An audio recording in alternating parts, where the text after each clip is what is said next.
Hello everybody. So today someone asked me about static data and how to use it with Able and have things like icons and descriptions and tooltip information be associated with an ability, and how to have that static information stored somewhere that's easily accessible and usable. And the answer that Unreal really comes up with is data assets. Data assets are really actually very powerful. They're a lot more powerful than what I'm going to be showing you today, but I'll show you the general idea of them. And yeah, so why data assets? Well, the engine just knows where they are, like at all times. We have to register it to the asset registry, which is very simple. I'll show you how to do that. And then the engine just kind of loads it and unloads it as and when it needs to. It's really efficient. It's really simple, which is the most important thing. And yeah, it's you can do a lot with it. So let me show you a few things. First of all, how do we make a data asset? Well, we need to have our main data asset. This is where we're going to store our information, this is where we're going to pick what information we're going to store, I should say. So this is going to be our primary data asset. This is like the blueprint side of the data asset. So we're going to create this. If you are doing C++, you just make a normal data asset. For blueprint, you need to make a primary one. And we'll call this ability data asset. And in here, we'll just start adding our variables. What kind of data do we want to store? So let's add an icon. That's probably going to be a texture 2D.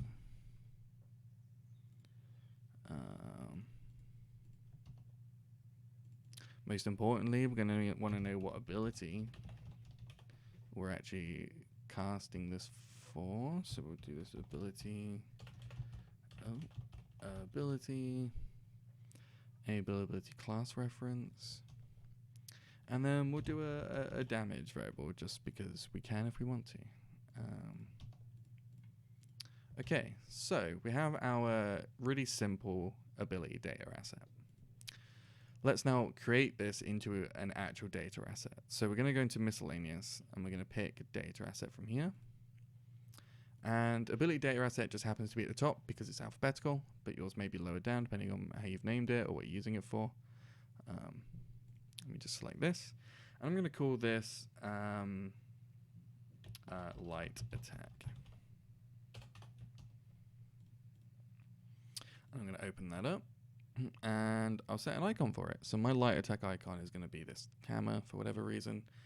And I'm going to set the ability class to be light combo 1 because that's like the root of my light ability. And we'll do a damage value of 100. Why not?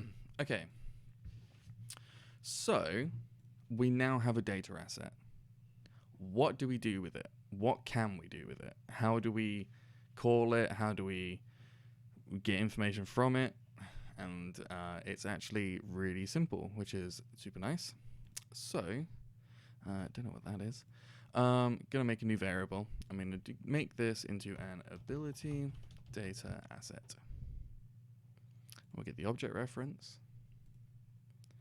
And we'll call this ability DA. And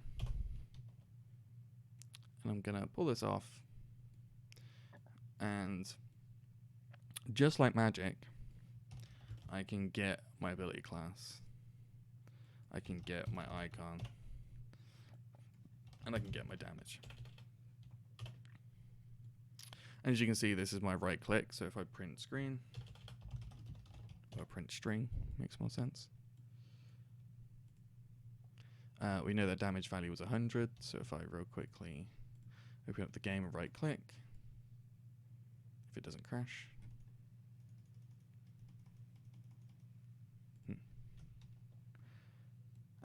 access none trying to read ability DA. Why is that? Because I'm stupid and I didn't set one.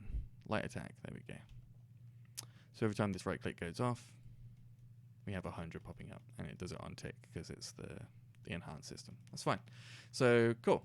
So that is literally all we need to do in order to grab data from a data asset, because you just tell it the data asset and the engine will look inside the registry, find the one you want, and spew out whatever information is inside of it. Okay, cool. So how can we use this to drive our game if we want to? Okay, really pretty easy. Let's say, let's make a hotbar, right? Okay, let's do this. Let's make a hotbar.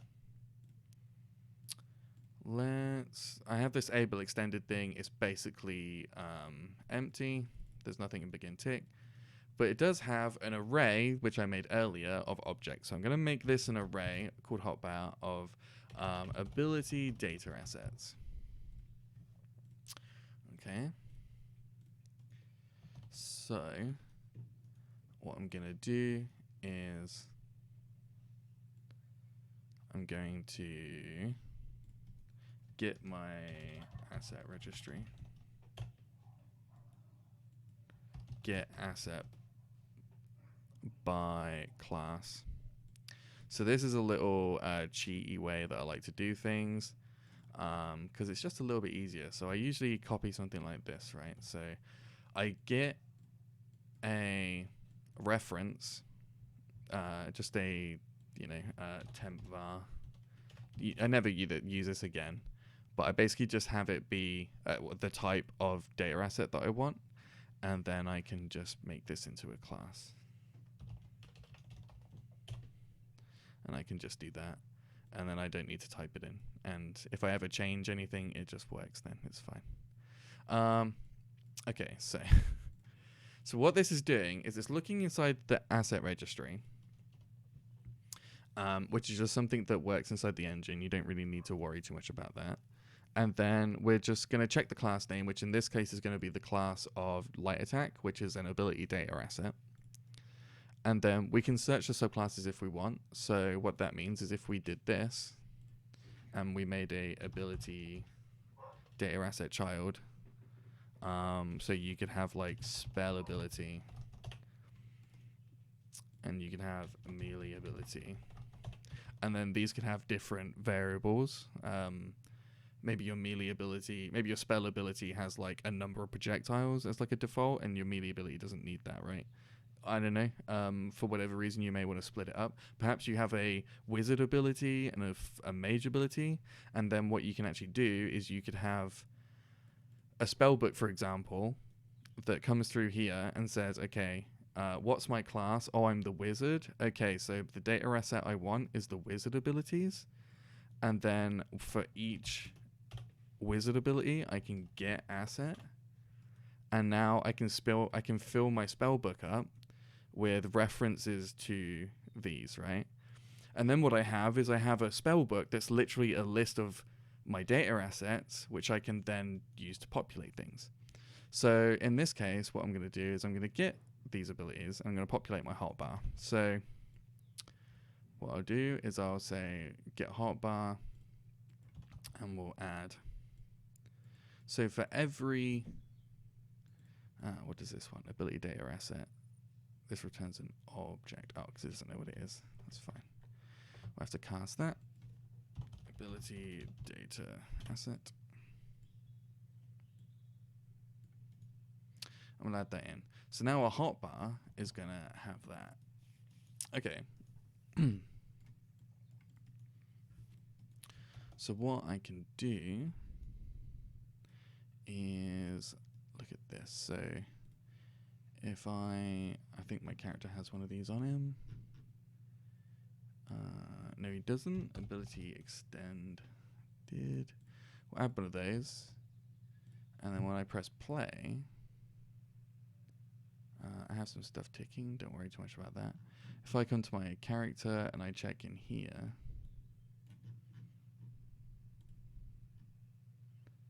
I have nothing in my hotbar. Fantastic. Now there's a reason for that, and there's a very important reason for it. I haven't yet added our data asset to the asset registry. And there's a way you can do this. So what we're going to do is we're going to come into edit. We're going to go to the project settings. And in here, you'll find the asset manager under game. And what you'll see is that there's these default ones that you can have a look at. So there's a primary asset one here. So what you might fall into is that these are editor only. So if you come in here and you duplicate this and you oh, I duplicated the wrong one.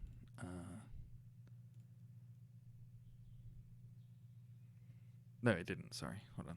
It just opened it weird. Primary asset label. Okay, so this one will be ability stat data. And we'll put in the ability data asset. Oh, data asset, sorry. Ability data asset.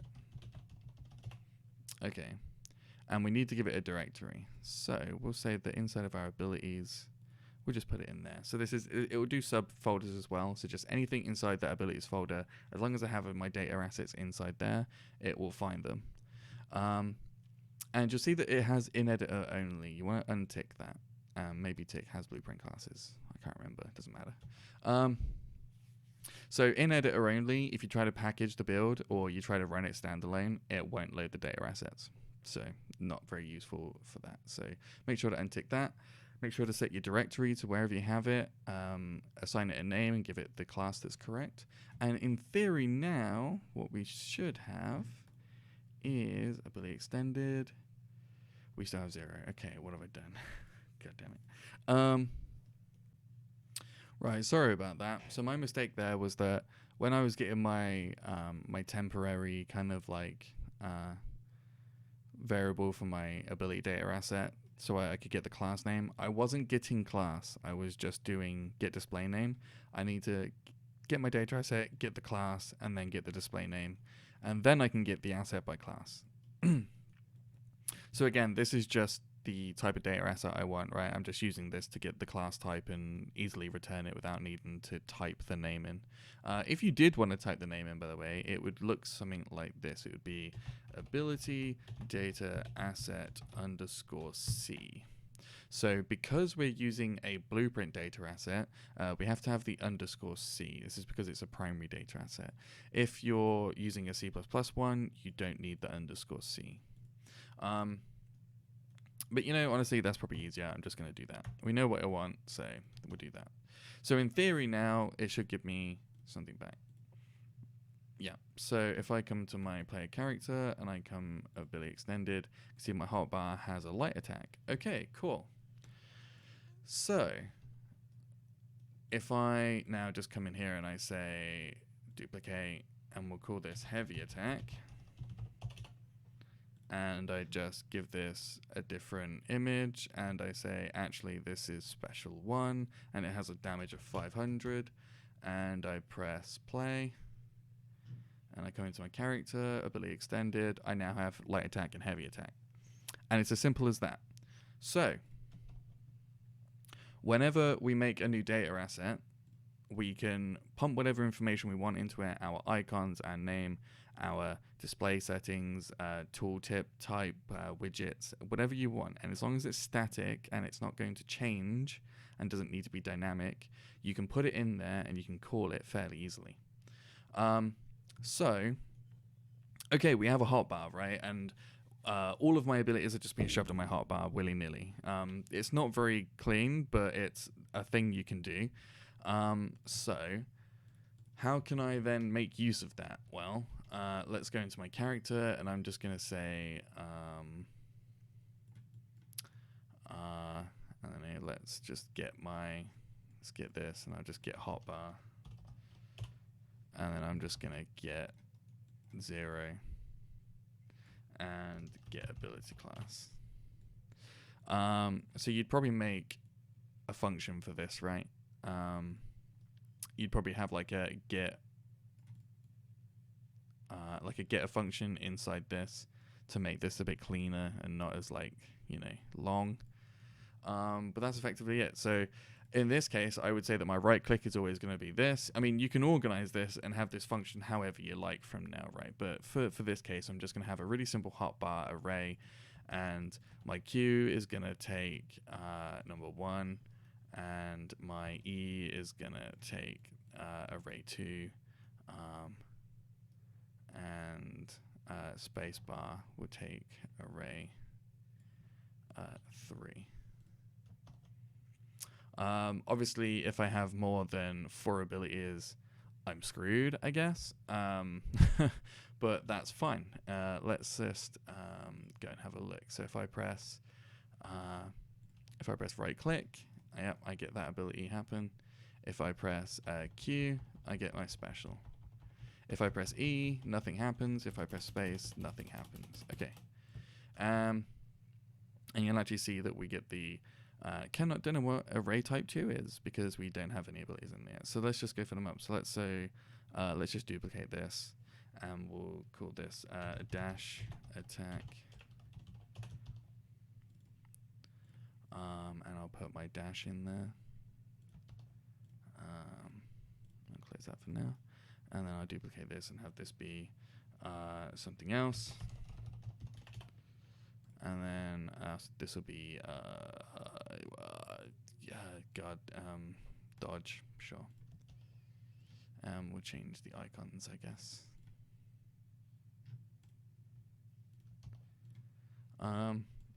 Okay, so now if I press E, I have like a dash. If I press space, I have a dodge. Because what it's done is it's just added to those arrays, right? Because what I've set up is that it's just going to park them all into an array, which isn't necessarily how you'd want to do it, but this is a really good way to, like I said, fill up spell books, create a library for you to be able to pull from, make references that you can then say, okay, if I have a weapon, for example, so if I come into an item and I have a main hand item, I can do on a wait, hold on. I have this set up differently. Oh no, I've changed things. Okay, whatever. So I can say that when I equip something, if my weapon has an array of assets, ability. So if for some reason you wanted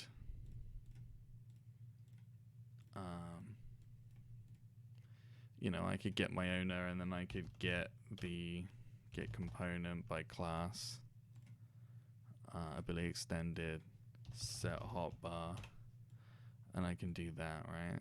So in theory now, if I press right click, I do that. If I equip this, yeah, now my right click does that. And all I've done is literally said that when I equip my weapon, which is a framework I have sorted out anyway, or I've literally just said that this array, these data assets, I've just really quickly thrown in here. My hotbar is now equal to that, which is, again, not a great way of doing it. You'd set out a framework and have like getters and setters and, do it all properly. But this is the general idea. You just throw in your thing and you can create arrays, you can move that data however you want. So let's now look at another kind of practical use for it. So we actually have an array on our hotbar. So what I'm going to do is I have something I sort of set up earlier in the widgets. So I have a hotbar widget, which is just a horizontal box. And what I'm going to do in here is come in and say, my owning player pawn, I'm going to delay for a sec so that I don't need to do this properly. So in this case, I'm going to cast get component. You probably want to have proper references. I'm just getting component by class because it's easy. Have a proper reference to your actor. Save it as a local variable, etc., etc. I'm sorry, I'm doing it poorly. So let me get my hotbar. And what I'm going to do is that on construction, I'm going to for each, I will create a widget. And that widget is going to be icon. I set one up, hotbar icon. And the owning player will be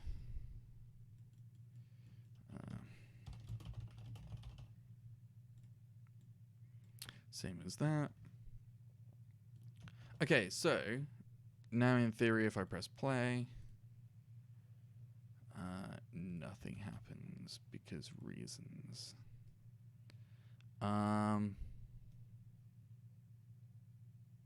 Does this even go off?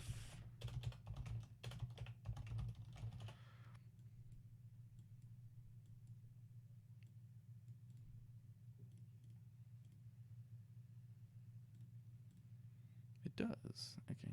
Oh, because I'm stupid.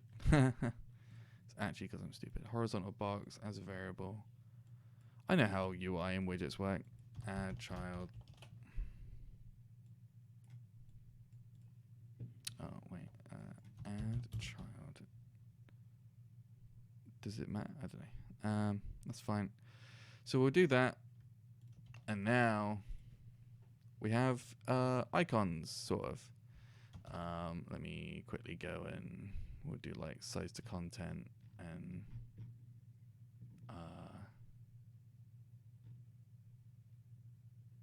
I guess I can't like center it, whatever, it's fine. It's just for showing you guys anyway. So in our hotbar icon now, what I'm gonna do is I'm gonna say, okay, my icon doesn't do anything. It's literally just an image. That's all it is. It's just an image in there. How am I gonna so I've got my widgets populated, right? And for every hot thing on my hotbar, I'm now displaying each widget and I'm adding it to the box. Okay. So the icon needs to have the data asset pushed into it. So let's get a variable. We'll get hotbar icon data asset. Oh, we'll just call it data asset. I don't know why yeah, whatever. And this will be an ability data asset. And what we'll do is we're going to actually expose it as spawn. And then in here, we'll refresh this. And we'll just put that in there. And then on construct, we'll get our image. Set image, set brush from texture. And now we can just use this. So we'll get icon. And we'll put that in there.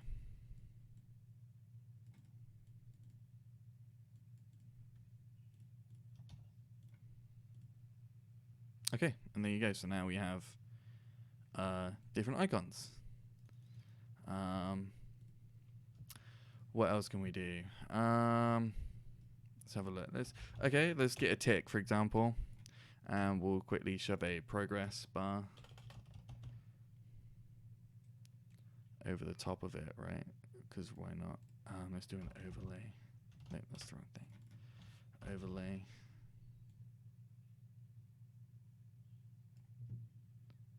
And then we'll have progress bar image. Overlay with size content.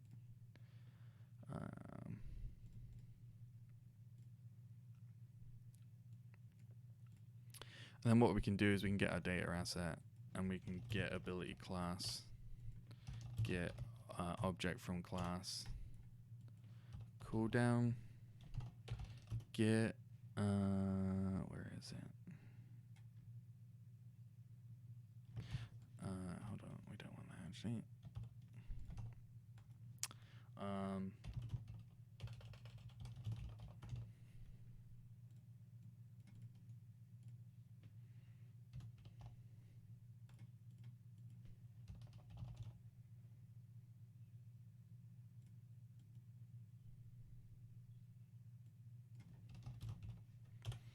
And we'll do that, we'll plug that into there. And we'll get our progress bar, which we already have, and we'll set percent. And we'll do that. So now in theory, if something goes on cooldown, no, nothing has a cooldown. Hold on. Player abilities. Light combo, let's give it a cooldown of like 5. Is it gonna work? The cooldown does work. Hotbar icon. Let's see, did I put this the wrong way around?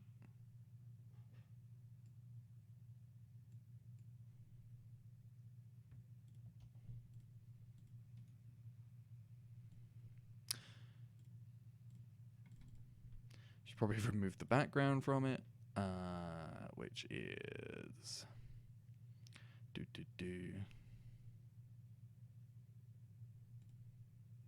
this? Where's the... God damn it.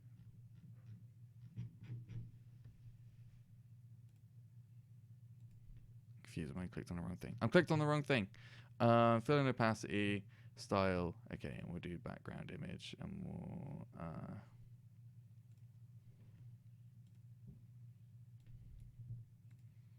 do that and that. Okay, there we go. So now, in theory, we have nothing. Oh, because I'm stupid. I apologize. I did this, didn't I? Fucking Jesus Christ. Okay. Right. Okay. It works now. We have icons, and then if I mother.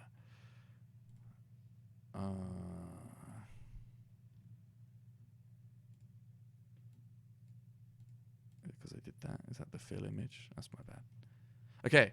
Finally, we can now have a progress bar. As simple as that. There you go. As simple as that, he says. But you get the idea, right? So using data assets, we can really easily push around what we want. We have static data that we can use. We can just attach the ability data in there. Where is it that I'm looking for? We can use data assets to populate things. Like I said, right, so if you had a spell book or you wanted it to be class-based, you could pull a different asset or a different class of asset. If you wanted to have a library in the background that has like complex mapping of like ability to data asset and different like maybe dynamic data for stuff, you can totally do that. Yeah, there's a lot you can do with data assets, and they're really cool. I highly suggest you go YouTube and look for the Matthew Wadstein videos if you want, and if this hasn't 100% got you where you need to be. But yeah, anyway, sorry it was a bit long and I've waffled on, but I wanted to show you kind of lots of different ways of using it. And sorry if I went a bit quick in some areas. I'll try and answer some questions if I ever see the comments, or if you're on the Able Discord, you should ping me on there. That's probably an easier way to get hold of me. Yeah, anyway, thank you very much, guys. I will see you next time.